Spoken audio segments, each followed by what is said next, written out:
পুরো বাংলাদেশকে একটা কথা বলতেছি, আমার বান্ধবীর পুতুলের যে ডিভোর্স হয়েছে আপনারা সবাই জানেন। আর ওকে বিয়ে করতে রাজি করাতে পারতেছি না, যে বিয়ে দেওয়ার জন্য ও রাজি হচ্ছে না, কিছুতে রাজি হচ্ছে না। এখন কি করব? এখন ভাবলাম যে আমি আমার দেবরের জন্য, মানে আমার ছোট দেবরের জন্য ওকে নিয়ে যেতে চেতেছি, কারণ ও রাজি হয় না। এখন উপায় তো না পাইয়া ভাবলাম যে তোকে আমার দেবরের সাথে বিয়ে দিয়ে দেবো। আমি কি সম্মতি দিছি? আন্টির সাথে আমার কথা হয়েছে, তোমার আন্টি কথা বলছে বললে হবে না ভাই, আমার সম্মতি থাকতে হবে। কালকে আমি ছেলেকে দেখছি, আমার একটু ভালো লাগে না, ব্যাস। না না, আন্টির সাথে আমার কথা হয়ে গেছে। আমি যাকে বিয়ে করব তার 5 জোড়া গাড়ি থাকতে হবে সোনিয়া, তার 5 জোড়া গাড়ি থাকতে হবে, তার প্রাইভেট কার থাকতে হবে। আর যেখানে আমি আছি তার তোর গাড়ি লাগবে? না, গাড়ি লাগবে, 5 জোড়া গাড়ি লাগবে। তারপর হচ্ছে প্রাইভেট কার থাকতে হবে, এমনকি তার অনেক অনেক অনেক বিজনেস থাকতে হবে, প্রচুর প্রচুর প্রচুর পরিমাণ টাকা পয়সা থাকতে হবে। আমি আন্টির যাবো। সাথে আমার কথা হয়ে গেছে, আন্টি তো সম্মতি দিল, এখন তুই আবার এটা কি বলতেছিস? ও বাবা, আন্টি বললে হবে?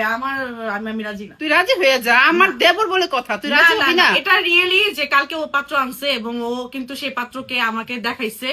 গতকালকে ও আমাকে না বলে পুরোপুরি সারপ্রাইজ দিছে, পাত্রপক্ষ নিয়ে আসছে। কেন, তোর কি পছন্দ হয় না? বল। না, আমার পছন্দ হয়েছে, বা সেটা বড় কথা না, কিন্তু তার গাড়ি আছে, বাট তার কি পাঁচজোড়া আছে? না, পাজারও নাই, কিন্তু গাড়ি তো আছে একটা। এবং পাশাপাশি তার প্রাইভেট কার লাগবে রেড কালারের। তার যে গাড়ি নিয়ে আসছে ব্ল্যাক কালার, আমার ভালো লাগে নাই। ব্ল্যাকটা তো পছন্দ না, না, আমার সমস্যা কি? বিয়ের পর চেঞ্জ করে ফেলবে? না, আমি রেড কালারের গাড়ি লাগবে, তোর পছন্দ মতো নিবে বিয়ের পরে। তারপরে পাঁচজোড়া লাগবে। আমার সবচেয়ে বড় কথা এগুলো তুই তো যাইয়াও নিতে পারবি, বিয়ের পরও তো নিতে না না, পারবি। এরপরে আরেকটা কথা আছে।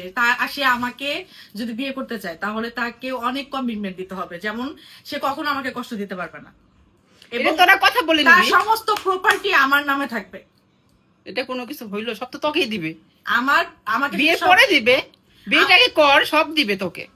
আমাকে তুই সব রাজি হয়ে যা, আমাকে please, সব তুই রাজি হয়ে প্রপার্টি যা। না দিলো, বর্তমানে আমাকে সব প্রপার্টি না দিলো, আমাদের বাড়ির আশেপাশে আমার নামে জমি কিনে দিতে হবে অ্যাভেলেবেল, এবং আমার নামে ব্যাংকে 3 কোটি টাকা দিতে হবে।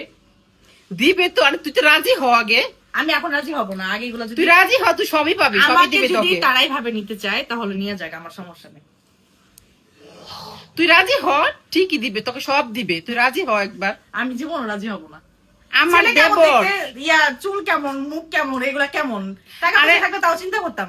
টাকা পয়সা তো আছে, তুই স্মার্ট বানাই নিবি, তোর মতো করে তুই বানাই নিবি, এটা তোর জন্য প্লাস পয়েন্ট। আমার কথা হচ্ছে ভাই, আমি লাইফে অনেক কষ্ট করছি, আর হাজবেন্ডের সাথে যদি হ্যাপি না থাকা যায়, এর সাথে হাজবেন্ড থাকা অনেক ছাড়া থাকা অনেক ভালো। আমার জামাইকে আমি আমার মতো বানাই নিছি, তোর ভাইয়াকে। হ্যাঁ। তোর ভাই কেমন ছিল আমি আমার মতো করে নিছি, তুই তোর মতো করে নিবি। আরে আমার মতো হয় না, আমার ভাগ্য খারাপ, আমার কপাল খারাপ। এটা হবে ইনশাল্লাহ, আমার উপর ভরসা রাখ, হবে, অবশ্যই হবে। তুই একবার শুধু রাজি হ। আমি আচ্ছা ঠিক আছে, আমি রাজি হইলাম, কিন্তু আমাকে কিন্তু একটা জিনিস দিতে হবে ফার্স্টে। হ্যাঁ, সেটা বল কি? আমাকে কাল পরশুর ভিতরে নিয়ে যেয়ে পাঁচজোড়া কিনতে হবে।